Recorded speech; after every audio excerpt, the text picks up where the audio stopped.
Shut your phones off, Shut your guys. mouth, old guy. Hold on. Yeah, I'm ready. All right, shut your phones off, guys, and welcome to the Squad Plug. Actually, keep your phones on because we need you guys to listen to this episode. So, I like the way it's started. I like how you're starting. Fired. Potato. Take it from the top. Okay. Take it from where? The top. I need it from the top. Shut up. So, episode? Pause. Okay. Resume. Episode? Episode 11? 738. Yeah, I think so. I think it's episode 12 or 13. 13. Wow. 13. Surprising. Spooky. Unlucky 13. Ooh. Halloween's around the corner. Yeah. Let's say hi to our guest first. Okay, we do have a guest today.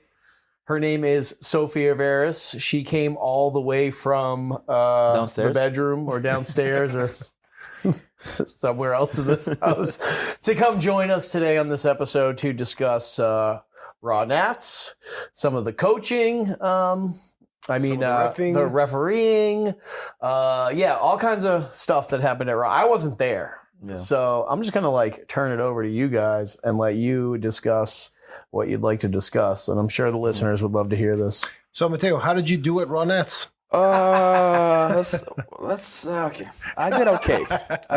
I could have done a little better. Talk to us about the context building up to the to Raw Nats. I fucked up. I got hurt. I rebounded. Did the meet. 7 for 9. 22 kilo PR. Is it true that you're planning on pulling out of the meet? It was true. It was actually true. I was planning on pulling out for the first week, but then I was like, fuck that. Yeah. But his pull-out game's weak. Oh, I don't know about that. That's why he has 7 children. By the way, we didn't tell people what Sophia does and what she is in the USAPL because that's actually important for it is for this quite a bit of context. Mateo's like, just please stop talking about it. Yeah, pretty much. Yeah. I'm trying to pretend it never happened. You actually had major PRs. You PR'd every single fucking lift, bro. Yeah, but I wanted more. But I wanted more. Sophie. Yes, thank you. Who are you? Yes, hi guys. Thanks for having me back. I think I was on maybe the first or second. Oh yes, the pilot episode. You were definitely in one of the pilot episodes. Yeah, the pilot episodes. Oh yeah. Well, we recorded 10 of them. Well, hi guys. No, thanks for having me on here. I'm excited to share my insight of Raw Nationals. I'm a pro powerlifter. I'm an international referee, international coach. So I get to see a lot of cool things. I had really exciting Nats. I just went down to ref and to coach. So I just more watched and helped facilitate the meet, but got to see a lot of cool things, including these guys, the white toe table, some showdowns, prime time, all of it. So she definitely didn't see me lift though. Oh, man. Sophia actually refereed a lot of the primetime stuff, right? I had one primetime set. One primetime session, but you also did the 110. Yeah, with Ashton, Bob, so that was super Keenan, fun. Lee, which is really cool. Had a few others I chiefed. So basically 2 prime times. The daytime prime time. Yeah. You know, I got to commend these guys because it was awesome where they were supposed to be in prime time, but Ashton couldn't make prime time. I believe he had his clinical starting. Mm-hmm. And I think in the military, you have to ask for this time off with anticipation. So because he couldn't do it, I really appreciate how Bob and Keenan decided to also follow suit and go into the regular flights to create this showdown. And I was just lucky enough to be the chief on that platform, so I got to see it right there in person. So, really cool. You're the reason why they missed their third attempts. Hey, they all chased each other. They got into some shenanigans. She was probably the reason Sean Noriega wanted to get a star command, but not really. No, it was. No, she's been complaining about that for 3 days.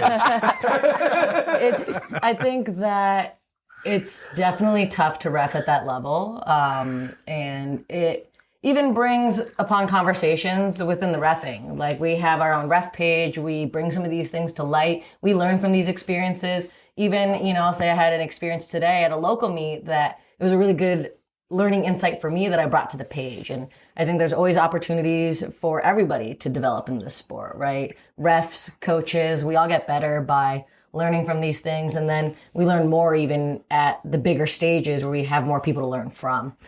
So it was cool. I got to learn a lot as a ref, but I also learned as a coach, including some of the stuff we'll talk about today, some attempt changes that maybe weren't the most botched. strategic. No, I see where they were going with all of it, but we can talk about the math behind it and why it fell apart as because well. it was botched.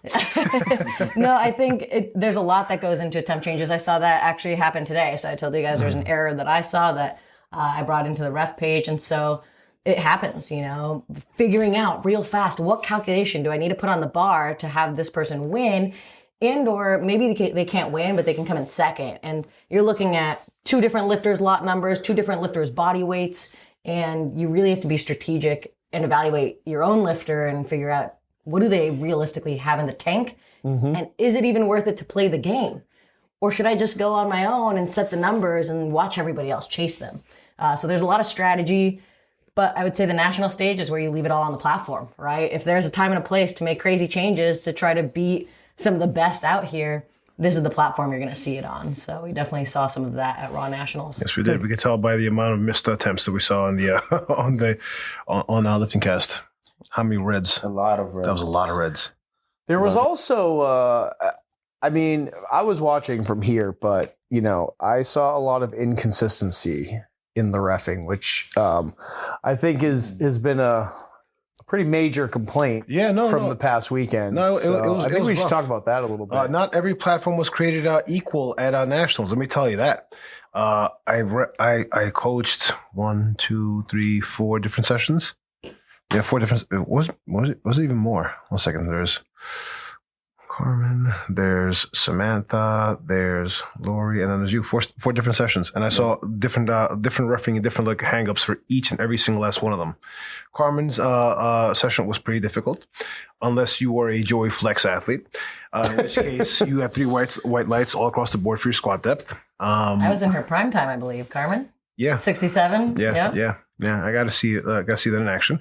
Then, whatchamacallit, for the Samanthas, both and whatnot, the reffing was extremely harsh. I want to say that some of the harshest reffing I've seen when it comes down to squat depth itself. Squat depth was an interesting one. Like people were like middle judge was giving out red after red just because the person went down slower. And legit, this is from somebody who one of my clients who had a harder time, I guess, hitting depth. She went overly deep and still got a red light from middle judge. I'm like, what is happening here? It was just 2 out of 3 attempts got that. The start commands for bench press were long. The press commands for bench press were long. Soph red lighted my own lifter from the front at regionals. Still and salty. he got 2 whites from the side. Yeah, well, yeah. But the thing is, you don't throw what other refs throw. You just throw your own card, and however they throw their cards, they do. But you just call what you see. Yeah, you can't call depth from the front unless it's egregiously high. You can, and remember, It has to be egregiously high. well, yes, exactly. It's usually egregiously high. And if you get 2 the other whites from the consideration side, is that how much are people actually head on? we're going back right? to I'm July not here. actually head on. I'm actually kind of a diagonal because now you got the cameras head on, right? Like I can't be head on anymore, so I actually get more of an angle shot. So I think it's very tough to tell. I'm pretty good at judge of depth. I think my 3rd attempt squat, it could have been red lighted. I saw it. It was borderline at best. I think there's some refs out there who get a little overzealous and they want to make a name for themselves, or they're just in a bad mood or whatever the case may be, and they're just I feel like they go a little too hard. It was a bit much. And then it was also inconsistent judging, reffing as well. So I remember for Lori's list for bench press, she went 8 for 9. And why she didn't go 9 for 9 was because of what happened in bench press. The first attempt, she has 7-second press commands. Start commands, yeah. So her setup was kind of, I want to say it's a little bit different. So she gets set up, whatever, high arch, that kind of stuff, gets really wedged into the bench and then unracks and then sits down on it. And then it took forever for them to give him a start command. Healy is mimicking a bench press right now for the listeners. It took him forever to give him a press command as well. So we were very conservative in the second attempt. The second attempt, however, though, how the officials, I guess, ruled and how they gave out the commands, it was night and day. It was very quick. I was like, oh, okay. So now they kind of figured out what's taking place here. They're not holding her back, whatever. So we were a little bit more, emboldened to make a bigger attempt here. She did have another 5 to maybe 7.5 kg, and she's in her training and so on and so forth. So we assumed basically we'd load up 5 kg because we got blessed in the second attempt there. That was not the case. We should have went to Right back to the original. Exactly, right back to the original. And it was like just she stayed, and she stayed, and then all of a sudden there was a start finally, and a long press is one awkwardly long leg press, and that costed her third bench press. I think she went 9 for 9 otherwise. And just basically just those kind of inconsistencies. It's like there's a certain cadence that you expect from referees at a certain point in time, right? It's like this is how long the press is going to be. This is how long the start command is going to be. This is what they're asking for, and that just wasn't there. It was like all over the place. Whether maybe it's a testament to dealing with 900 some odd lifters over the course of 4 days, which I can imagine had a role to play in there. Whatever it was and whatnot, it wasn't what you would expect. Well, I think referees are definitely overworked. Right. Yes. There's 1,000 lifters over 4 days, and it's How many all refs were there? and it's all the same referees. It's like 16. It's nearly all the same referees just doing all the sessions because I'm not going to be super mean, but a lot of these fucking younger generation of power lifters don't give back to the sport. They don't ref, they don't do anything, and they just complain. Yeah. That's true. Well, I'll comment on actually a few things. I want to bridge off of you there. Because I heard one of the other complaints was definitely the longer holds on bench. And I think sometimes people forget the amount of steps that have to go in for you to even get the start command, right? So as a head ref, I have to wait for my side refs to put down their hand, indicating that you're in the appropriate position. The longer it takes you to get in that position, particularly if you maybe have a more elaborate bench setup, maybe you start with your butt in the air, you have to lower it down, slide your feet out. And remember, like, I catch on your tendencies, but it still takes a lift or two. And I want to make sure that I don't screw you as a ref either by putting down my arm too early. I want to make sure you're in your position. And especially when I don't know you, I'm going to give you the time to get into this position. Like, I don't know your setup. Some people are still moving around their feet, right? Because if I put down my hand, the chief already gives you the start, and then you move around, you just got dinged with a red. Yeah. Well, so instead of dinging you with a red, or potentially even creating that situation, like, we'll give enough time. But that's where I think if you have a faster bench setup, you're going to get a faster start command. And same thing with even the motionless on the bench, right? It's as soon as you're motionless on your chest, you're going to get the press command. The longer it takes you to get motionless, especially if you're bobbling around, you're going to have a longer press command. Yeah, just because the bar touches your chest doesn't mean... Definitely. Things I've noticed, though, even when you're giving the command. So other things. So I'm a young ref. I have a fast reflex in terms of press. It's fast. If it's longer, it just could be reflex related. Well, I mean, like, I think that's for debate. Like, for example, today's meet, we're talking about local meet we had out here in Connecticut. I saw one of the center judges was really taking his time and giving the press command and even the start command when it came on the bench press. Like my lifter had arms extended out there. Both side judges had their hands down, and the middle judge still had their hand up, and really came down very slowly. Like he was like giving a blessing or something like that. And I'm like, this person's holding the weight in front of them. As they're doing so, they're losing position slowly and gradually. Like a little bit of fatigue is developing. This is not the standard. This is some Narnia standard that this individual pulled out and said, "This is how I'm going to be operating today." I love that movie. There has to be like some kind of standard that people like work towards. Like a timing, a cadence, something out of nature. Just this stuff is it's arbitrary shit. And I saw a whole lot of that at nationals, unfortunately. You know what? I want to come back to that, but enough of that boring shit. So, what do you think about what you said about Joey Flexus athletes? No, they were blessed. I saw quite a few calls and whatnot. Are you the ref? I think Are you the ref? We'll have a ref here. I want to listen to the ref. Okay, all right. I listen to you every I day. digress. You're right. You're correct. I do believe that there's been this popularity contest happening in powerlifting. I noticed it as well, even that maybe the more popular figures, and not just, that company, but just in general, the more well-known people were able to get calls more overturned on the jury, things like that, right? If it was a 2-to-1 call, those were the calls that got contested to the jury and overturned. So that was, because like Ryan tried to overturn Steph's second attempt, Steph Scoville, and they were like, he was right. He was 100. He explained the whole argument to me. We don't have to get into it all, but like he was 100% correct, and they weren't giving him the time of day. Yeah, so in that instance, what they said basically was he approaches the table and he spoke to him. He wanted to overrule it because it was like the middle judge and one of the other side judges had given him red lights, and so he goes up to the jury. He says, "I'd like to overturn it because I think she hit depth."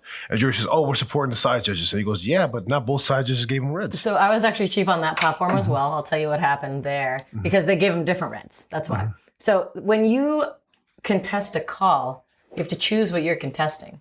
It's easier to contest a call when both of the refs called you on the same thing. I lied, opposite. When refs call you on different things. When they call you on the same thing, it's harder to fight versus it's right because you're fighting one call versus two things. If the different refs gave you different calls, you can fight that better. I don't know why he was not able to get that overturned, to be honest. It could just be that there weren't eyes on it. They didn't come around. But I gave a start command in that situation.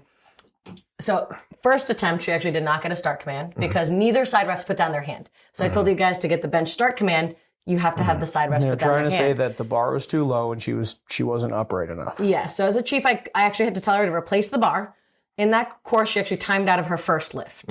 Her coach decided to make the executive decision to still go up. She got more upright. And so I believed that it was because she was not upright enough that she initially did not get the first call. So that was why I communicated that across. And so she was more upright in the second position. One of my side refs put down their hand and the other did not. As a chief referee in that situation, if I feel like she's upright enough, I can give her the start command. That being said, the ref that did not put down their hand automatically has to give the red for the reason that they did not put down their hand. So she automatically was going to go into that squat with one red regardless. And then the second ref happened to give her a red on depth. So she ended up with 2 reds in that situation. So failed. And then I guess coach at this point decided to go to the jury. Not quite sure what happens from there on. I just have to keep reffing the flight situation at this point. Yeah, they start arguing about the rule book. Yes. I got a question Ultimately. about the jury. But they did still go up, the rule- and she did make it. But I will say, so she still went up a lift, and because she was going after a world record, new side refs now came into the chair. And with those refs, she ended up getting whites. Yes. But remember that refs tend to learn which is lifters as well. interesting because those are higher level referees. One of the referees noticed afterwards why she didn't get the call in the first place, and I did as well. So the other side ref who did not put down their hand on that second was not putting down her hand because of her not being upright enough, as much as the bar was too low down on her back. It's not though. But this is where, again, there's room for improvement everywhere. Well, they need to specify what the shoulders are in the rule book, because where does the shoulder begin and where does it end? So then this brings me to a better point. Is it the bottom of the scapula? Because the people listening to this right now, let's see what happened. So they were saying that it was beneath the shoulder. The bar should have rested across the shoulder. The question here is, where does the shoulder begin? Where does it end in this instance? What did the referee in this instance see that the other referees did not see? So this is what we're working on. This is what we're talking right now. In this instance here, the one ref did not give her a start command because he felt that the bar was too low on her back, which is, I mean, Mateo's the case. Flirting that line. But as a physical therapist, I agree there can be a very wide definition for shoulder, right? Are we talking shoulder complex, right? Is this going joint down as low as your scap, or are we talking the delt? What are we using as a landmark? That's where I do think the rule book wording can be made better. But I want to bring you guys back to a point that you already said. There's not enough referees. I don't see anybody deciding to step up and join the technical committee that actually writes the rule book. How many people were at the national governing body meeting where they even vote on these rules, right? You can complain and bitch about the rules and the reffing all you want, but if you're not stepping up, showing up at the meeting, putting in your rules, volunteering and giving back, realistically, you were talking about it's the same refs all week. I was up at 4:30 a.m. running the 5:30 a.m. weigh-ins, and I was reffing literally midnight the next day, the same fucking day, because there's not enough of us. And I'm young enough to keep going with this, but I think that it does exhaust the referees. I was plowing coffee at 10 p.m. at night because I knew I had to make it and stay sharp through all this. I do think it's a lot, though, and we need more people to step up in this organization if we want to see these changes. So that goes without saying. Absolutely. That's absolutely the case. I think, we need to hold on more referees. It's something I actually want to get into myself. I want to, do it as well. I don't have that much time available. You guys are familiar. My schedule is kind We're not asking you. No. But at the same time, You're already spread too thin. I think it's. But Mateo. Yeah, I would be down. Of course I would be down. Definitely. I want to actually get into reffing. I'm really interested in that. With this, actually, I want to bring back a point to another thing you said earlier, where you felt like a referee today at the local meet didn't do the best job. So, in general, think about this. We've all made mistakes as lifters, right? We've missed lifts. As coaches, we haven't made the best calls.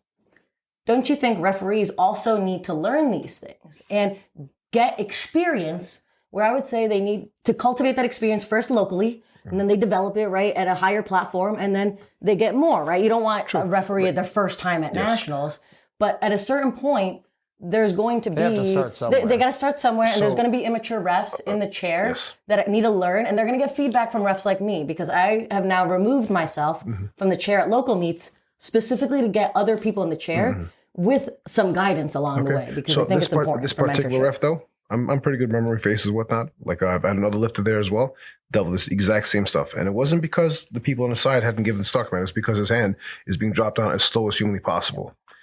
He has a tendency of doing this. This isn't just like, oh, he did this. No, there's a distinct pattern there. I called it out the other meet and whatnot. Today I was just like too preoccupied, like handling, and also the booth and that kind of stuff and whatnot. So I kind of didn't. But this is somebody choosing to do that. This is a bit of a dick move, you know. So when your hand drops down that slow, like the cadence was The thing they can see. Yep. The thing that people that are listening can see what you're doing right now. This is definitely... I would say he's raising his arm and then lowering it very slowly one going. Mississippi, two Mississippi, and then issuing the start command. There we go. So He's choosing to drop his hand slow. even this is a skill, though. I would say I'm very fast. dropping your hand slow I'm fast. is a No, skill? just learning how to give the commands like quick, abrupt, like, you know. Versus, I will say one time I was reffing at nationals, and we forget that sometimes even the national refs haven't reffed in a while. So I was on a platform. I was a side ref, and I noticed that my chief ref's commands were off. The syncing of the arms and the words were off. And I did not penalize the lifter at all for this. I was just kind of thinking to myself, this is weird. Just let it be. The other component is how fast people speak. Those of you can hear me right now, I speak pretty quickly, right? I'm a New Yorker. The words are quick and fast. I've been in places before where their accent or their drawl draws out the word. Press.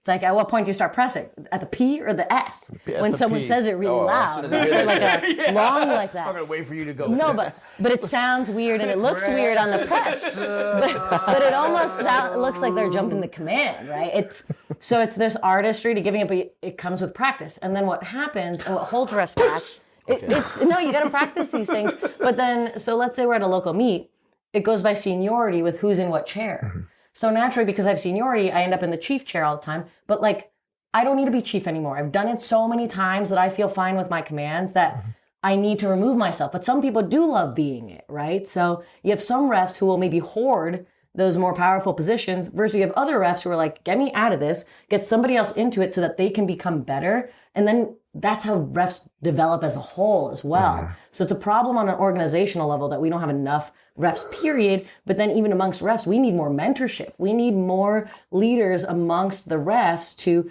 maybe take a step back where it's like, yes, of course I could do a good job in this situation, but somebody else needs to be able to develop with some guidance from a senior ref. I think there needs to be a little bit more education when it comes to this across the board. And I want to say a standardized form of education. Why I say this is because let's use here a little parallel.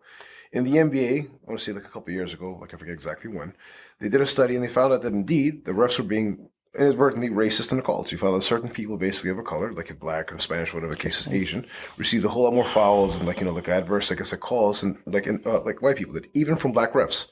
So they had to sit these referees down. I remember listening to this on NPR. It's pretty eye-opening. They sat them down and they pointed out what was taking place here. And all of a sudden, because they're comparing, look at videos basically, what makes a foul, and many instances of fouls taking place, and what was the difference here? And they found that the one common denominator was indeed a person's skin color. So they sat them down, they made them aware of it, all of a sudden it started changing. So if you sat down all these refs over here, because what happens out here is you have certain, You're right. We really need to address the racism in the USAPL. So it's not racist. No, we're looking at different biases. The biases It's interesting. I was like, I don't think we see this, but you never know. So we have cultural biases which exist as well. You go out to New Jersey, for example, they tend to be very, very, I want to say, very stringent on the depth, excessively so. And we saw it happening at a Swanson Science meet not too long ago. Like legit, it was excessive. When I spoke to the referees, I was like, okay, so what happened here? It's like, it looked like he was borderline. So he's borderline, and you gave him a red light. If you don't know that he missed depth, you give him a white light. You err on the side of the lifter. But the culture over there from that sect of Jersey referees, from what I understand, was anti-lifter because the person who taught them was like had a certain mindset. So we need a standardization here where that can't exist. Those like microcosms of like referee cultures need to be broken apart. It serves nobody. It gets like any good. You have to have a USAPL standard, not a New Jersey standard, not a like a Connecticut standard, not a New York standard. Like the New York standard over here is if you're a sinker, you're gonna get a longer start command, longer press command. Oh. Because you think the bar is like moving around, and you look at the videos, there's no difference. But because the prejudice exists, that bias exists. Legit, I don't know. I tend to see find that people who sink the bench, it's not as motionless as they think it is. Yeah, they gotta wait. Those tend to take a little longer, only because especially if they do the little sink. It's literally sinking. It's still moving. It's still moving down, and you don't want to heave it either. The same thing's true for these people who are doing feather tests. You still see it moving around. The same thing. And you look at the referees. Not they'll the same still way, have the same move. I pay attention to this. I watched this. Why don't you ref then? In your prime time. I told you. Just have a conversation. I know, right? I would love to see all of this. I think it's worth it to I would be practice and try. You know what? You ever seen Mike T's soft touch though? It's a thing of art. It's like a work of art. You will get a press command. Honestly, if you're nice and controlled and motionless, sweet. That's going to be beautiful. If you plop down, You know what I think? and it bounces everywhere. Hear me out, guys. I think every person that competes in nationals should have their certification before they can sign up for it. Yeah. what? Like be refs. Have like their ref certification before they become like. Well, you're going to test though. You still got to test people sometimes as well. Why boo me, bro? Because you don't want to do it? No, I'm just saying, like, if you're elite lifter and whatnot, you're and you're up there, you want people basically kind of more or less pushing the franchise forward and whatnot. Now you have to, go ahead and be a ref and so on. So I think it's no, I'm not saying be a ref. Just have your certification. You don't have to ref at a meeting. Just you could do scoring table. Understand how. I think it would be better. How fucking reffing works. It will certainly benefit the lifter, but I think it's something which should be made a requirement. I don't think so, man. It should be a requirement actually, though. Everyone should read the Maybe fucking pro rule lifters. book. Yes. Maybe pro lifters. Wait, you want to hear? I had a great idea after this, actually. So I was annoyed about this because I do hear all the lifters complaining. So I have a really good idea for an unsanctioned powerlifting competition, and I'm calling it a jury of our peers. So there's going to be 12 people in the flight, and you all have to ref each other, right? 11 people are going to be reffing you. Majority wins. Do you get the lift or not? Ref each other. See what it's like for a whole competition, and it sucks. Enjoy. I think that it would just be good for people to see what that's like. I don't disagree. Everybody. It's going to be great. A jury of our Nobody peers. wins. Everyone just bombs. But no, now it would force people to take strategic jumps, right? No you're lift. You're No not going to make lift. these dumb jumps anymore. You have to be way more strategic because literally people will just not care at all. They're your competition. So you have to prove it beyond doubt. What we're capable So you're looking of. at sandbag meets. No, lifters make smarter attempt calls, but just experience reffing. Again, this is an unsanctioned meet just for fun. I think it would just be good for people to maybe have that This experience. isn't even a meet. It's just a hypothetical situation. Hey, anyone want to participate in my meet listening right She now? actually makes it happen. Yeah, That's fair. Anyone that wants to participate in my meet right down. now, If anyone would yeah, make it happen, sign it'd up. be her too. Hit me up, DM me, self.squats. By the way, I have a question. So what are the requirements to become a USAPL ref? 18 years old, lifting in USA Powerlifting at least 1 year, and then approval from your state referee or from your state chair. Okay. So whoever the state chair is, just write them a letter, be like, hey, been powerlifting this long, really want to get involved, get back to the sport, and would be interested in sitting for my referee test. And then from there, you have to take a written test and a practical test. So written test, you go through the rule book, it's questions off of the rule book. Yeah. And then your practical test where you sit next. Really? Or they don't want you to fail. Yeah, you'll just. They need refs. They really need refs. But you still have to pass the practical and stuff like that. I know people who failed this test. So so we may laugh, and you'd be surprised that people still fail this situation. And that's okay though, because I think we need the screening process as well. Yeah. So it's a combination of your knowledge of the rule book and your ability to call this stuff on the platform as well. That's a start. Okay, so what do you want to ask Mr. Muya? You had a question. I cut you off. I'm sorry. I really can't recollect. Okay. Nice job. Thank you for ruining it. There goes the show. All right, so why don't I'm so sorry. I'll do it again. Well, why don't we talk about the 110 battle a little bit then? Yes, Since this is Soph good. ref Yes, that was actually quite interesting. That was a good battle. It came down to lot number. Yes, it came down to all of this. So one of the things I love about, I think, just reffing is knowing the rule book. Also helps you become a better coach. So this was, for everyone listening, this was Ashton Ruska, Bob Matthews, and Keenan Lee. Yes, this Battling was, it out in the 110 class. we're getting the strongest lifters in the U.S. right now, duking it out, breaking records over each other, and pretty much it came down to the little things. Who had the body weight advantage? Who had the lot number advantage? Who was lifting in what order? What were subtotals? What were the totals after second attempt deadlifts? And then watching changes go down. It was super exciting. I love this. This is honestly probably my favorite part of powerlifting. You know it gets legit when Gino starts yelling, "There's been a change," and like shit's going down. So be prepared to watch someone try to pull to win. Yeah, seeing And Bob's face, that was interesting. oh yeah, they all tried to pull to win. Spoiler alert: none of them got the pull to win. So it really came down to what they hit on their second deadlifts. But it was still really exciting to watch them. That was painful to watch. No, but it was good, and this is where good coaching makes the biggest difference. When you've got 3 lifters of the exact same strength and caliber, good coaching is what's gonna like help them win at the end of the day. Plus they gotta show up here too, you know.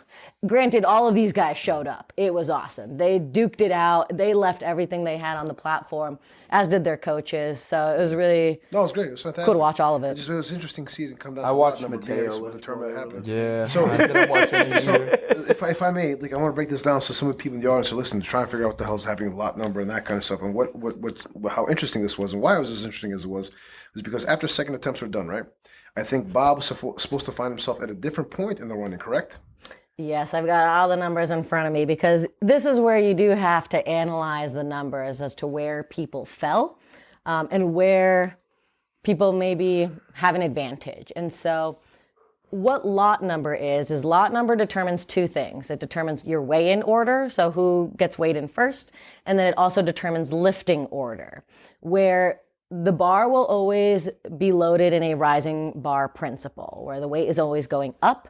But if 2 lifters are taking the exact same attempt, it's the lifter with the lower lot number that goes first, and then the higher lot number that goes second.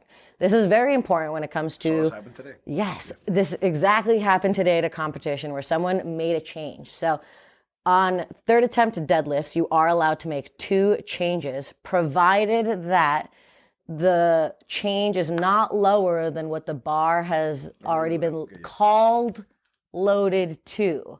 The keyword is called bars loaded, which means Gino yelled it out on the loudspeaker, the bar is loaded for blank, and that person has to now come out. If that phrase has not been said, the bar can still be changed, but it can't go lower than what has already been taken. And then if it was changed, let's say it's a lot number situation, if your turn would have already passed, you can't drop it to that number anymore. Really? Yeah, so let's say the number is like... That's what happened today. Yep, so that's exactly what happened today. A kid tried to drop his deadlift to a particular number, but he would have already had to pull that in the order, so he can't go down that low. So his option is to go 2.5 kilos up now. But the nice part with the Ashton, Keenan, Bob was that there was records to be set. So now on records, you can leverage yourself with 0.5 kilos. And then, so now where this is also important, those 0.5 kilos, guys, you'd be surprised.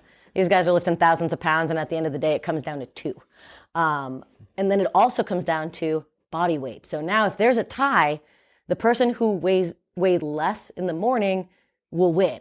So you can force a tie to get the number 1 spot based off of where you fall with this nice combination of, you need to know the body weight, lot number, what their subtotal is, and what their total is after the second deadlift, what they need to win, and then what would they need to win if somebody else makes a change, right? And so this is where whoever's the best at math is going to win here. That's where I would say one of my old coaches, Ryan Gleason, he's fantastic at this. Probably one of the best number callers I know. I describe it like card counting in Vegas. He's seeing every combination of numbers that could possibly happen, and then you also have to have multiple slips ready. So the way to properly call a change is, I told you it has to be done before bar is loaded, but what specifically has to be done is There's a little piece of paper, an attempt card. You have to put it down on the table with the score expediters and call the change. And at that point, the computer says there's a change in progress. As a head referee, I see that. I see change in progress. Remember, I have no idea what's going on with the number. So let's see. It's also taking place against Real because this is this stunt that I pulled at Primetime Nets. Yes. So what I want to see, like what I know is if you present that paper to the people at the prompter, but they're like, and it's before Gino gives the command, but he gives the command as the paper's on the desk. I, as a chief ref, go out of my chair and I go to the table and I find out what happened. Okay. Because the table knows exactly what's going on. Copy. I don't know what's going on because I can't see the numbers. I can see that being an issue. I can only see the bar load and the lifter. But what I can see is that there's a button that says make a change. As soon as the expediter hits that button on the computer, it like shows up on the big screen. This is where they're ready. They know it's their attempt deadlifts. They know it's nationals. They should be prepared for this, and they are. You know, especially when they know they've got Ashton, Bob, and Keenan all going to be submitting changes. Coaches usually will say something as well. I had an issue like this as well. Well, not too long ago. I basically came out to changing openers, and my platforms, people behind the computer, whatnot, were missing. So I had to go over to another platform and get that that official to change an opener. Yes, that's different. So I think talk about refereeing problems. So you guys, you're like, let's go one by one though. We're talking about the third attempt, not the first attempt. The attempts here. We're talking about yes, kind of changing an opener is different. I think some people forget that I only get 10-minute bathroom breaks. So while reffing, I may ref 3 flights and then get a 10-minute break. I still need my 10-minute break, but your paper will still be received. So just for those listening that don't know, you have until 3 minutes before the flight starts or 3 lifters before the flight starts to change your opening attempt. That's completely different than changing your deadlift attempt. But as long as the slip is there, remember, I only got 10 minutes. I really do need to go to the bathroom because I have another hour and a half in the chair. Sorry, I'm not at the table. But I promise your attempt card will get checked when they get back. There were 2 people who were supposed to be there, and they both happened to leave at the same time. That's fair. Again, we all have the same 10-minute bathroom break. And Gino doesn't get any bathroom breaks because he's got 4 platforms. No, legit. I was like, we almost got cucked. You know, like I was like, holy shit. They'll have it when they get back, though. Like, oh shit, there's nobody there. Like, what do I do? Like for a moment, like I'm scrambling over here. No, they'll have it when they get back, as long as that paper's there on their desk. But please give us the 10 minutes we need to go to the bathroom. And I'm saying no. I'm not saying no. I'm not saying don't go to the bathroom. No, but people stop me. No, I swear, I'm taking my small break. I think You need to be there anytime I come to the table. This desk smells of piss and shit. You should have been at the meeting. Where have you been? A bathroom break? You should have been at the meeting and asked for porta potties and the tables. That's it. Porta potties. Yeah, thanks. Give me a bottle, and I'll just sit in my chair the whole time. Okay. No, but I mean, think about. Come on, guys. Are you Think kidding about me? poor Gino, who's got 4 platforms. Poor guy. So I at least have my 1 platform. Titanium bladder. Yeah, Gino is managing 4 Colon of platforms. steel. That he gets like a 2-minute bathroom break. Yeah, so. Wearing those fucking boots. But we try. Okay, so what happened with Ashton, Bob, and Keenan? Yes. Let's talk about, because like we had like a little incident with Bob trying to pull his third deadlift, then having that Yes, surprised definitely. look in his face. They were trying to make some changes here. I hate that. So this, sucks to be and I think this does help for those who really do want to look into this a little bit more. I highly recommend pulling this up on Lifting Cast. I'll say one of the things I do as a coach is I learn from all these things. I analyze the hell out of Lifting Cast with all the calls everybody else made to make better calls myself. That's smart. So highly recommend having these numbers in front of you if you guys really want to plow through them. But I'll kind of give you a rundown from the very beginning who had the body weight advantage. So things I even want to consider, if I already know as a coach that I'm going to end up in this battle later, I'll try to forecast as much as possible. So at weigh-ins, we had Bob weighing in the lightest, Keenan at number 2 on the weigh-ins, and Ashton was the heaviest at weigh-ins. Can we cue some like dramatic music into this? Dun, dun, dun. So we have Bob right now has the body weight advantage. So if there was a tie, he would win. So he can force ties at least. This is good. Ashton. So what were their body weights? Curious. Bob was 105.01. Keenan was 105.72. Jesus. And then Bob was 105.81. So they all came in at 105. Literally, decimal points of body weight would be what separates a tiebreaker. but it's just good to be mindful of. Yep. So That's then why I asked. we want to also know the lot number orders. So Ashton had the lowest lot number. So if he and somebody else were lifting the same weight, he would get stuck lifting it first. So he's going to be probably leading the deadlifts we're anticipating. And we got to look at their openers because we do at least know their openers in terms of who's going to be leading it. May change the order based off of the jumps that they take, but I'm anticipating Ashton has the lower lot number here. Craftsmanship, you can't tell what's going to happen. Yep. Keenan had the second lot number, and then Bob had the highest he'll lot jump 100 number. kilos. Yes, I know. So with this, These things Bob, happen. Bob has both the body weight advantage and the lot number advantage. And he's the strongest deadlifter. And well, no, Keenan actually, him and Keenan were very close on the deadlift. Honestly, kilos, guys, it's wild. These guys are lifting thousands of pounds, and it comes down to those 2 to 3 at the end of the day. But Bob and Keenan both had very similar deadlifts, and it was really who wanted to beat who. But with this, the next things we want to consider are the subtotals, because then they're Also, I don't want to be Sorry, I get nitpicky, excited. but you keep saying thousands of pounds. No, okay. I don't know, 2K? Yeah, they went to Bob, 2K. They're 2K. 4,000 pounds! I would say Still, 2,000, right? That's You say it as like if it's like, I don't know. okay, fine, hundreds. Does that sound better? Many, many I pounds. mean, particularly in one A lift. shit ton of weight. Guys, can I say how impressive it is to watch this up close? Like, it was wild. They're just shaking with these squats, but it's like a controlled shaking of a descent, and to watch that much weight go down in a squat and back up with that much vibrating control. weight Yeah, I know. He's like, Yeah, it's impressive to see this close. He's loading on the way down. He's like, No, these guys are impressive though. So they all gave it their all. But subtotal wise, in terms of where people were starting, Ashton had the lead, but it was very small. So he only had a 3 kilo lead over Bob. And then, That's the squad record. yeah, well, That's why exactly. you have an odd number. Off of the squat record. So he had a 595.5 subtotal. Bob's a stronger bencher though. Bob had a 592 or 592.5 subtotal, and then Keenan was coming in subtotal at 587.5. So right now, in order, going into the deadlifts, we have Ashton on top, Bob in the middle, Keenan at the end. But then that's also the order that they're pulling in. So Ashton has to essentially set the pace, and everybody else has to chase him. Bob's going to come in second. Keenan's just going to try to put whatever he can at the very end to make this happen.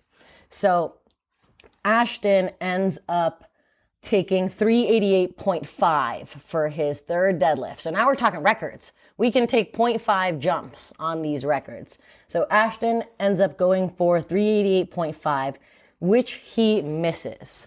Had he made that third, his total would have put him at 984 kilos. So then Bob follows that up with his second deadlift, where so his subtotal going in was 592.5, and then his third. So this is where there was a little bit of some changes being made, and I wasn't fully sure how this came to be, guys. Remember, I don't get to see the numbers as they're getting put in. I get to analyze them afterwards. So for his third deadlift attempt, he ended up taking 392.5 kilos. Had he made that lift, that would have put his total at 985, and it would have been 1 kilo higher than Ashton. So that would have solidified the win. But he ended up missing it. So Keenan now is rounding this up. And this is where blessing and a curse to be the last deadlifter. You're just going to have to put it all on your deadlift, and you're going to pray to your God, but you at least have the position to pull to win, whereas nobody else necessarily has that position. So he ends up also putting in a record attempt for his third, remembering he has a little bit less of a subtotal, so he has to have that bigger deadlift to compensate for those kilos he's missing. So he ends up taking 396.5. Had he made that, that would have put his total at 984. Remembering he was anticipating Ashton making his lift. So had he taken this, it would have been 984, and then he would have beat Ashton on the body weight tiebreaker. They all ended up missing their deadlifts, though. And so Ashton ended up taking it away, given that he had the lead going into this deadlift balance battle. Yep. Yeah. That was tight. So what happened with Bob? So he came out and he was gonna hit a higher deadlift and then he lowered it as soon as he came out? I think he was trying to lower his deadlift, but he couldn't because actually, I'm not quite sure if they've potentially made double changes. And I wish lifting cast. I'm going to write into them because I have 2 ideas for lifting cast. Yeah, so there's no record of this. So I think there were double changes being made in this situation. Potentially, yeah. So what I did as the chief ref in this situation, I stopped for a second, and I was like, let me make sure I got the right lifter, trying to hit the right number, and then that I have the right plates on the thing. We're talking chips here. I will also say love TSS, love Wes. These chrome plates. I know. Very difficult to see, particularly the little plates. Yes. So guys listening here, I think one of the things people forget that refs do, I double check every single bar load. That's the center judge's duty. Yeah, I have to. Yeah. It's all the judge's duty, but I'm the one who has the final approval. I will say spotting and loading crews are amazing. All of these guys here, the Minnesota guys, the Texas guys, from Pennsylvania too, these are the best spotters and loaders in the nation. I trust them, but 4 days later, we're all tired. We got to be double checking these weights. So I stopped for a second, made sure we had the right lifter, the right weight. I'm not quite sure why he couldn't drop down. I believe there was a lot number situation. I can't remember if Bob and Keenan were trying to simultaneously change, but ultimately it left Bob having to pull this 392.5. And then Keenan was also trying to pull a record, that 396.5, to hopefully seal the deal for himself. I read, it was interesting reading their recaps afterwards because I'm, not necessarily chit-chatty with them to go up. I did congratulate each and every one of them afterwards because as a ref, I appreciated all of what they did. But just seeing their recaps afterwards were good too because they all took responsibility for their own lifts, which I really appreciate as a ref, I forgot which one it was, but they mentioned that they felt like they were stronger, but it was on them. And I was like, wow, these are the nice recaps that they didn't try to blame the refs. They were just like, nope, I take ownership for the lift that I didn't pull, but I will come back for it next time. It's hard to blame a ref for a missed deadlift. Yeah. Couldn't lift it off the ground. It's their fault I wasn't strong enough. I believe Ashton had a soft lockout, so he was able to pull it. That's right. He did get reds. Right. Myself and one of the other ones. I know. He knew it. And when he wrote in his recap that he recognizes it could have gone either way. And you guys mentioned this with the reffing. Some calls can go either way. I can watch a lift and be like, you know what, it could go 2-1. I'm not quite sure, right? Those questionable calls. And that's where it's like, maybe you need to get closer, different angles, can see different things. You're only showing me one angle. I don't have the other angles people have. So you can totally have situations where 2-1, it could go either way. If only we had cameras. So wait, we do. I know there's talk of that, but even then, I still think a few more things would need to happen to make it feasible. So cell phone cameras, dude. Well, no, you don't have different angles. You only have one angle. You need to get at least one is better than none. Yeah, but you need to get multiple so you get angles. 3 Nokias, like one in the front, one in the side. Think about this for a second, though, as well. We just had 4 computers simultaneously running. Slow-mo recaps. No. Did you guys even notice that lifting cast went down several times? Yes. So think about what would you rather have prioritized? The cameras for a call you may or may not contest, or the actual program that tells you the important shit you need to know. Well, I'm saying just in case. What if the lights go out and we're like lifting in the dark? To sustain these events, a lot goes into it. Well, then the camera won't be able to see anyway. That's why they took the lights off for Tino's squad. But I understand your point. Yeah. I just think basically if we had, like something a national level meet like this, something as prestigious as that, they did have issues on day one. I was there from the beginning. Me and Mateo were there, like setting up a booth, that kind of stuff. We got to see them working through the glitches and the issues that they had in the system. The numbers weren't there on most of the platforms when it was televised and whatnot. So we understand this, and you have to give people some leeway. Like it takes a little while to figure this stuff out. Like your dry run is one thing, doing it live. Things start to take place. Things like deviate. But the thing is, like, if we have something like this set in place, if it doesn't work, that's fine. It's something optional. But why not have it in place? Can I ask you something? How many jury tables are there in nationals? 2. So it's 1 table per 2 platforms. Yep. So that's rough. I will tell you guys something too. It was my first time ever sitting on the jury at regionals this year. I'll tell you Fun fact, they didn't mention what you do on the jury in the rule book. So I had no idea what I was doing. I just showed up to be on the jury and I was like, hello, I am here.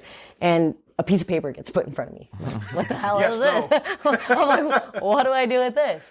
But they are, so what they, little piggy bank for the you have hotel three deposits. people. You have three people here on the jury. So let's say one table per two platforms.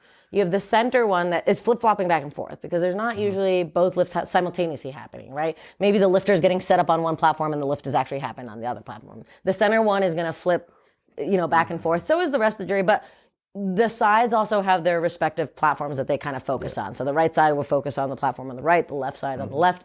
On that piece of paper, is a secondary form of the computer. They write down, did the lifter get the lift, and what cards did the refs throw. In case the computer goes down, there is a paper trail of all of this stuff. So then when you go to contest a call to the jury, so you go up as a coach, you tell them what's up, and I think people in the audience, you can contest two things. So you can fight to get your What's the lifters. proper way to approach the jury? Do you walk up and just go, listen? So, technically in the rule book, Listen, mother. Jesus. Memphis, I don't know. It's changing. So, guys, I will say they are bringing out some new rules that just got passed at the NGB. I have not seen, the new rule book is literally getting released probably next week. So some of these things may change, and I do believe they're changing the dollar amount in this. Don't quote me.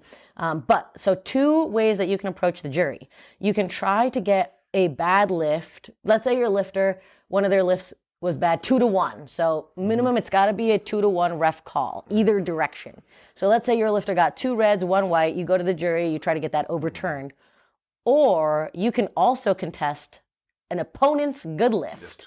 So if they had 2 white lights and 1 red light, you can throw a $100 bill down on the jury table to show you're acting in good faith to contest a good call and overturn it and make it a bad call. I do believe they're dropping down this dollar amount to 20. But that's a lot. when we were in the IPF, it was this $100 bill. So some of the best coaches in the USAPL have a $100 bill in their wallet ready That's what I had. go. Thank you, Joey Misto. You have to beg Joey for $100. Some people just have Shout out to $100 Joey. casual, but those would be the ways that you can approach the jury. But now, so this is the other thing too. As a Slap coach your phone down with the Venmo app open. Where's the tap to pay? at USA QR Powerlifting. No, but so now as a jury, so now you need to step away as a coach. The jury's going to talk, and then the jury's also going to approach each of the refs, confirm their stuff, also considering the card colors that were thrown. So I remember I told you guys, if it's 2 different cards that were thrown, easier to contest than if both refs got you for the same thing. So let's say it was squat, both of the refs got you on depth. Yeah, a lot harder to overturn than, one got you because your knees weren't locked out and the other got you on depth. And then you're like, well, the refs aren't even in agreement, I contest this. Easier to get that overthrown. Or sometimes it's not even overthrowing a call, you want to relift. Some people want to relift for whatever reason, their rack height was wrong. Actually, you know what? I'll say this about Keenan. Sean Noriega, he got a relift. Yep, I'll say this actually with So Keenan. did Jen Thompson. No, she did not. She got her lift overturned. She got her lift overturned. But with Keenan, I actually did give him a relift because there was a situation, the spotter, and I support the spotters because, We all do. they got to keep the lifter safe. So I do think the spotter may have prematurely taken it. So I gave Keenan a relift, and he was allowed to take that squat, Oh, that I second remember squat that. over again. I'm afraid it may have taken away from his capacity to deadlift. I think he was a little smoked, but I did right by him, and I gave him the relift, and I. But you could have chose to not take it, right? You can. So as a lifter, you can also choose to not retake the lift if you don't want to. But he did. And so You have to. no, you have to weigh the pros and cons. At the end of the day, His coach did he not think wanted to build the kilos. His coach did not think this through. But you don't know what's going to Not the happen. best decision there. You don't know what's going to happen. You can pray to God you get your third squat, right? And then if you don't, you only get credit for your opener. Right? Would you rather get credit for your second attempt, maybe miss your I'll third? do that for first attempt squat, second attempt squat. You're basically holding back your third attempt squat, and you're also holding back your deadlifts. I would just go straight to the third deadlift and maybe third squat, and maybe hold back a little bit to be conservative. You know? Yeah, anyways. To be fair, the second squat, it may that's have my been take. starting to go down a little bit too. So that's where Yeah, I that don't know was, if they prematurely took it or not. It was very, very on the border that I gave them the relift anyway. Because it was very This close. all happened so fast in the moment. It happened so It's not fast like in the you could sit moment. here and talk about it for 20 minutes. No, of course It's not. all, Yeah, all no right, discussion. make a Let's get decision. together, It let's is get what it together. is. And yeah, in retrospect, you can look back and, pick the decision apart. But. But I rewatched these things too because I told you guys, like, we need to get our reps in too. I want to be a better ref. I watched this entire flight all over again. And you know what? I stand by every single call I made. And then I stopped in the moments I needed to be like, hey guys, like, do we have the right shit going on? And then I think they appreciated that they at least had someone that made sure they had all their Because we stuff saw that going. there were some mistakes that were made. Like, for example, we saw the one instance with this one individual. Let me tell you, what's his name again? The kid RG3 Power? Ricky Gomez. Ricky Gomez, who they misloaded, and it wasn't just like some change plates. They literally had one less. Oh my 25 kg God, on I one saw side. like Yeah. a Starts lifting highlight it, of that. and it just. Whoa, So the it's chrome like a plates- Yes, the chrome around plates. him. It's, Guys, the chrome hard. plates, I know. I I even memed it. with I was the joking reds, about it. I had to double check. Oh, that's where I saw that. Exactly. Yeah. That was me. Yeah. I did have Because I to got double tagged in check it. everyone The though. Dante Sumo tagged me in and Yeah, whatnot. yeah, I was like, yeah. yeah, that's what we need. We need we need them to blend together, all together, make sure the Yeah. collars aren't tight. Maybe just fuse them. Maybe just like Smart. fuse them together. Like fucking of course. weld them together. I remember Make when sure- they. I remember when they posted those for the first time. Everyone was Yeah. reaching. Oh my God, these are I so saw those, like, beautiful. people- No, they're, were they're talking- beautiful. I saw the issues It's- immediately. People were saying already like there's gonna be issues with loading, and there was issues. I was with at the loading. gym. No, and I would even say Ryan honestly, was like, loading wise, Dude, no. we did not have a single person take a misloaded lift on any of the platforms that I was on. Okay. But The I'm spot is also very a ref good, but who it's like tries to hard do to that. see the plates. It's really hard. But that's It why I is had to hard. really double check. You have to crane your neck and things let's like also look at the that. numbers. There were 964 lifters, if memory serves correct? Something like that. Some people didn't show up, so I would say it was under 900. I want to say final number was 894. So let's just say 900. But can you 900 imagine 1,200 people? That's what I'm Remember saying. the cap I was at know, I 1,200 know. guys? But they knew it from And the jump. They knew they were gonna 894 get to it. showed up. Yeah. People didn't show up, but Because the thing is, Memphis. so They probably now disappeared on the way actually, to the venue. you know what? No, you know what screwed Ashton, Bob, and Keenan the most? They got stuck in like a 7-man flight. Or like 9-man. It was not many. was- They were Yeah, taking these oh attempts my in God. 10 minutes under. He was moving on a record time. Yeah. We finished in 2 hours. But that's because people didn't show up, so it ended up like spreading the flights, or the flights ended up becoming smaller. Like these poor guys had to go Honestly, right I after was another. that happened to me. I had the opposite thing happen. Our flights were like because people we had masters. because you were like fucking you were jinxed. You people got injured on your fucking Yeah, flight. they bro. did. Multiple Well, that people. happens. That happens. Multiple people. Like the one dude, but poor guy, it was so bad. Like legit, like he came down. I'm watching from the back, like getting ready for my second attempt squat, and I just like I'm watching the screen. I'm like whatever, and then this guy just like crumples under the weight. I'm like oh shit, and he like, falls forward. Oh crap! And he's down on the ground, and his leg starts twitching on the screen. I'm like oh man! I run outside, they're like, trying to grab bro, onto the dude. What, listen to this story. It's an interesting Bro. story. Tell them about what happened. Legit. So I go outside, I grab, I'm like, telling people to stand clear of him because they're trying to move the guy. I thought he broke his back the way he fell down. He goes into firefighter mode. Yeah, he did. EMT mode here. Legit. So I get up there and they're like saying, "Oh, you can only have medical professionals out here." I'm like, "I'm a New York City firefighter. I'm EMT certified. Like I'm good out here. We just need to make sure he didn't hurt his back first off." So I have everybody standing way to the side. I'm like, "Sir, how's your back doing?" He's like, "It's my knee. It's my knee. It's all it is."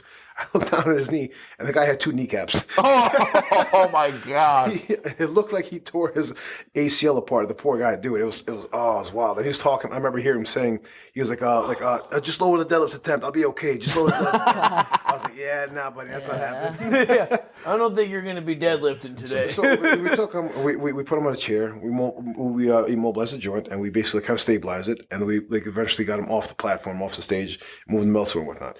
Credit to the officials who were there and whatnot, who had the wherewithal to respond correctly to this. The spotters and loaders did an amazing job. I'm sorry to hear that happened to the guy. If he happens to be listening to this and whatnot, wish you speedy recovery. Yeah. And then towards the deadlifts. Why are you laughing, bro? Why are you laughing? That's not funny. Stop laughing. But it's like, there's like catastrophe after catastrophe happening. You're making it Like, worse. what is this? It's like this lady's like out there, pulling sumo, and as she's like closing it out, it comes down on her leg, and like it drops on her. The bar drops on the top of her right thigh. First and it causes contact her injury leg in powerlifting. to shift out towards the side, and her ankle rolls, and as it rolls, she gets a fib fracture, like a tibia and the fibula at the bottom of the leg, both just and you see the leg just go. Basically, What are you making me? And these sound effects. No, you know what? I will say Oh my God, I I'm so commend. sorry. I would say We you- were all very so sorry. I So, know. Like, This I was think not also funny. in the squad, It was- like, it's we- not a we- laughing like, no, matter. it's not a laughing matter. It's there's just like I would dead as seeing be all these crying if that happened catastrophes to take me. place. And Yeah. like, holy crap! No, what you else? know what though? I'll I'm not piggyback laughing. off what It's not- you it's not a said. ha-ha for- Yeah. Yeah, it's a ha-ha, like you're making it fun because you're making all that dumb shit. No, I would say Yeah. like these injuries don't tend to happen often in powerlifting, but like, oh, they put two of them in the same session. you know Like, what though? are the They odds? were incredibly well handled. Like Yeah. these situations, they came Yes, off the really. live stream. We covered them up with They a did an banner amazing from the job, audience. honestly. You know, we had the emergency response team splinting them, and then they went out the bay door, and they were like able to get taken care of. No, they did amazing. So to the USAPL's credit for these incidents, they handled it immediately. Yeah. You know, it was great to see them, I guess, be as competent as they were, like in dealing with these emergencies and whatnot. Everybody, like, you know, was cool, calm, copacetic. There wasn't anybody, I guess, like being in panic, whatever, and they all got taken care of very quickly.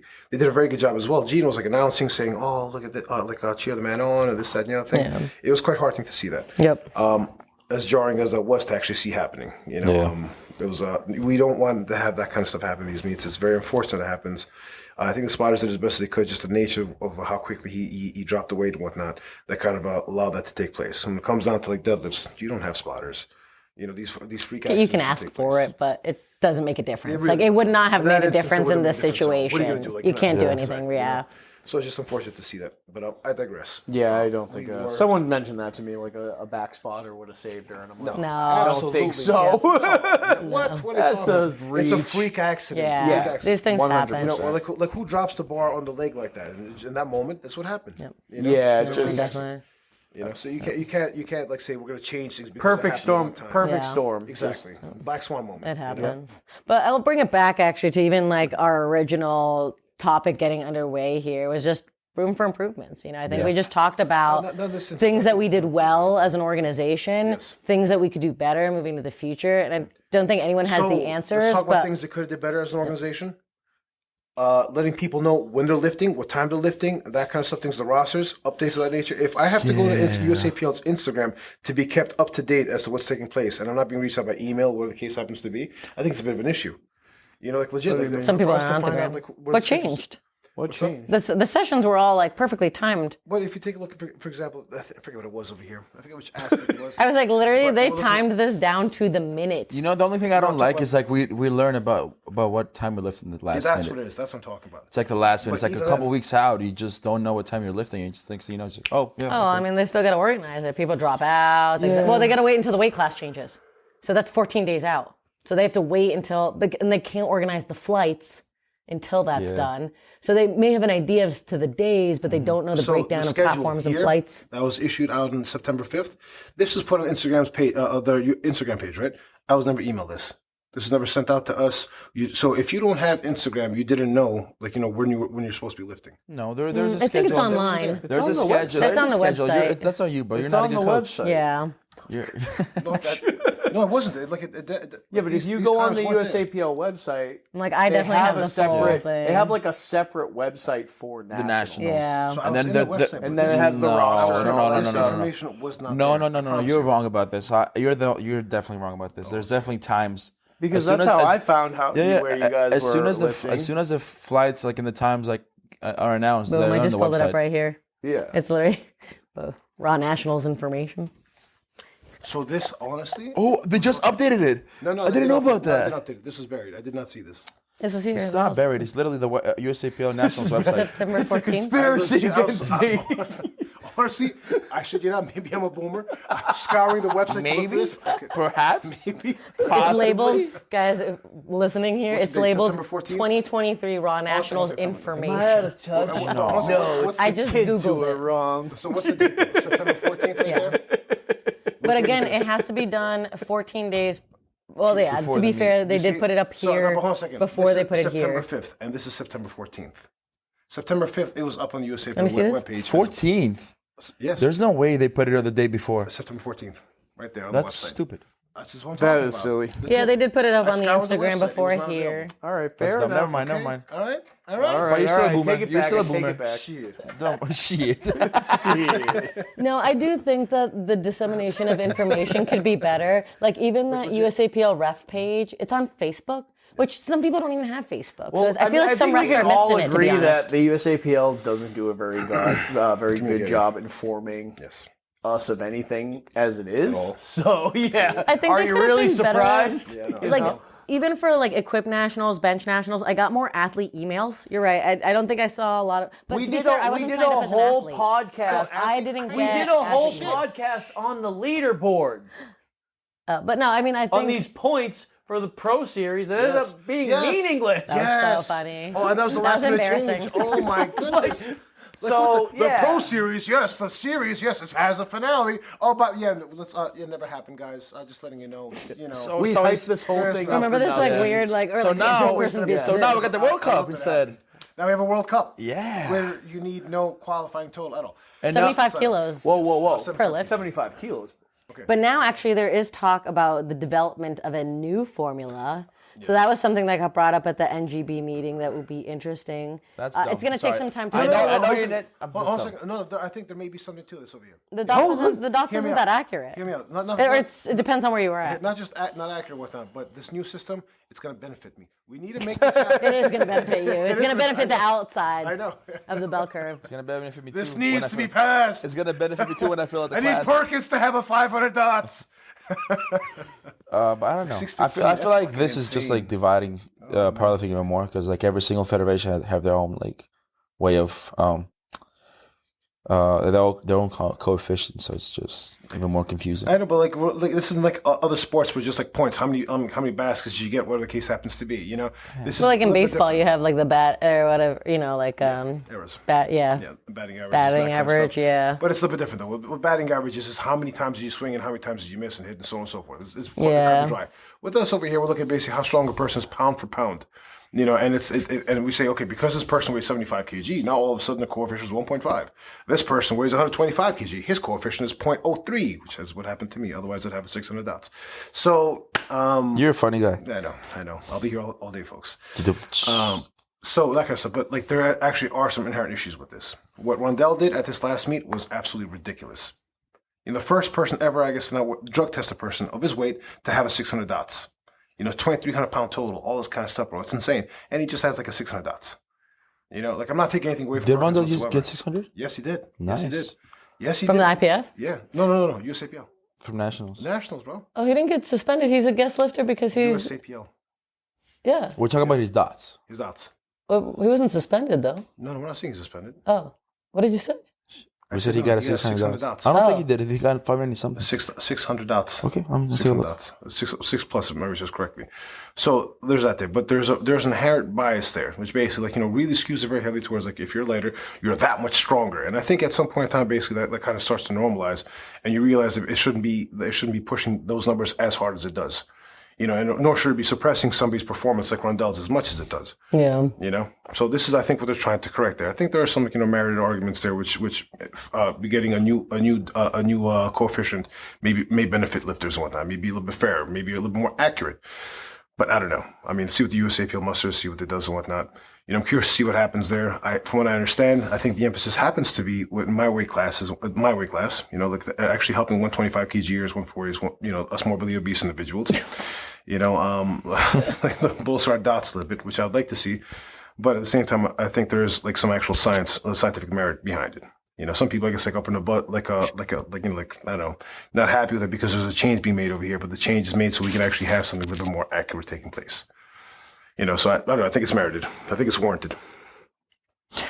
But yeah, I think that was enough So- talking for today. No, hold a second. We're not done talking yet. You gotta keep Of course, going. you're not done talking. Guys, we Am I clearly had surprised? In coffee about before 6 this weeks, episode. we're doing the Olympia, me and Mateo. Dun dun dun. So we Mateo spoke about- is competing as a 125 against Yuli. Against his own coach. I did it for you. He's gonna Did it for spank me. that ass. Didn't I call too. you on the phone and ask you You who's said you're going going to with be you? there. You didn't say you're going to compete against me there.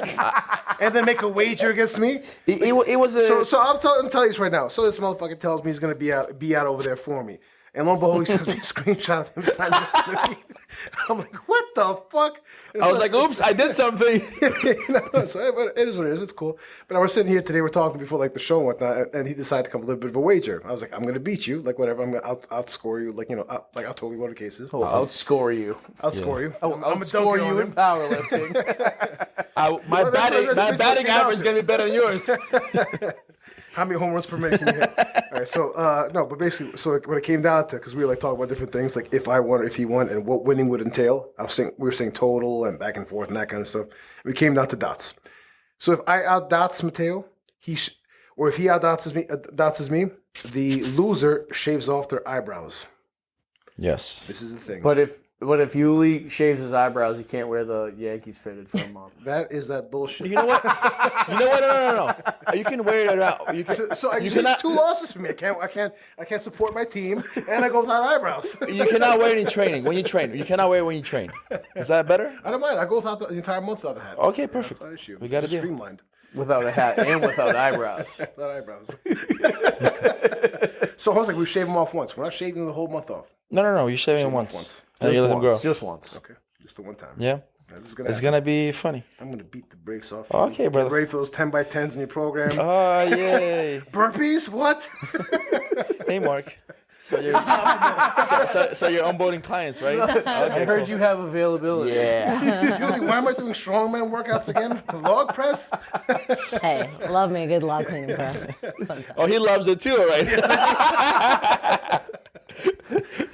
You Big like log 3 days press before connoisseur over Nats is like failing fucking log press steps. What are you doing? Oh, why couldn't I bench, bro? It's like, bro, my shoulders were like smoked for some reason. I don't know why. It's almost as though I was fighting fires a couple of weeks before. And failing log presses. Failing log presses. But yeah, so that's the bet. So if you guys want to find out what happens, stay tuned for the next episode of the squad. I think we'll No, have this will be I think we're gonna 6 have weeks at least now, a few episodes before. Unless we got, She just told us it'll be 6 weeks from now. unless it gets like really serious and we don't talk to each other until then. So Yuli sabotaged my training with actual 10x10s at RP10 for 6 weeks. Imagine it works out. You just turned me into a Squats savage. like 800 Right. at the Olympia. That was what I was missing. That's what I was missing. Just the 10 by 10s. You just need more volume. That's it. Yeah, man, 100 reps Yeah. at RP 10. Enjoy. Yeah. That was. I think now we're done talking, right? Yeah. Yes, we are. Okay, we are done talking. Definitely Alright. done talking. Been So, legit. Thanks for having me, guys. Of Appreciate course. are very Thank you welcome. for coming over and not sitting on the table and on your computer like usual. But yeah, this was good. it. Awesome. Oh yeah, you can find Soph at. Oh, yeah, you can find me at soph.squats on Instagram if you want to find me. yes, Perfect. nice. She is accepting clients. She is. And Please, Gabe. And Please hit me up. So is Mark. Yeah. So So hit them both up for Yeah, coaching. if you guys need coaching, Or we are physical here therapy. for you. Yep, rehab consults here too. So if anyone's hurt, feel free you know where to check. go. And as you can tell, they're both very knowledgeable about USAPL ongoings and that kind of stuff. Yeah, I can actually get you to leverage your lot number. Yes. Oh. Yeah. She's been waiting to use that the entire. We're trying to get you. I'm trying to get you to Olympia, but you don't want to come. So Yeah, anyone want changes being made, I'm ready. I'll be on the phone with Soph while we're going on it. Hey, Soph, what am I taking next? That'll be that would be so much fun if you had really, I got Mateo. Let's You do know it. what? We could technically do it still Maybe. on the phone. Man, that's a pain in Ooh, the I know that's a ass. pain. I would be a know, pain in the but ass. you can calculate like that, decent amount. Yeah, but we'll figure it out. I've done remote coaching like that. Oh yeah, It is that's why you're it's an Pain in athlete. the ass. Yeah, Yeah, it's I've done pain. it too. It's like. tough. You're looking at lifting cast to be honest. You don't want to ask too many questions because you don't want them to be like in their phone The and worst thing miss is the their streaming. attempt. There's always like a Yeah. delay. Like, Yeah, episode was there's a supposed delay to in the end lifting like 3 cast. minutes There's a ago, delay but- in the stream, and you're like, Yeah, Sounds about right. On and that you don't note. want them paying attention to their phone either. Yeah, I know. Yeah. You know. So what if you you're have your like- handler like fucking FaceTime you while they're That's going? what I've had that happen. So that's actually how I do it, by the way. Yeah. It works. It works great. Oh, yeah, Like, that I will say work. green, yellow, red. That's it. I have a system basically. I know, I've Shit, seen I just your that sheets blows my also. secrets. I know, right? Stop talking. Can't Stop. give him away. Redact. He's gonna steal it. I use the traffic light. You know, Shit. But yeah. the traffic light approach. So yeah, we'll figure it out. Yeah. So yeah. All right, guys. Well, Thank you guys until for next joining time. us. Pleasure to have you guys as always, and peace. Peace. Bye. That was really good.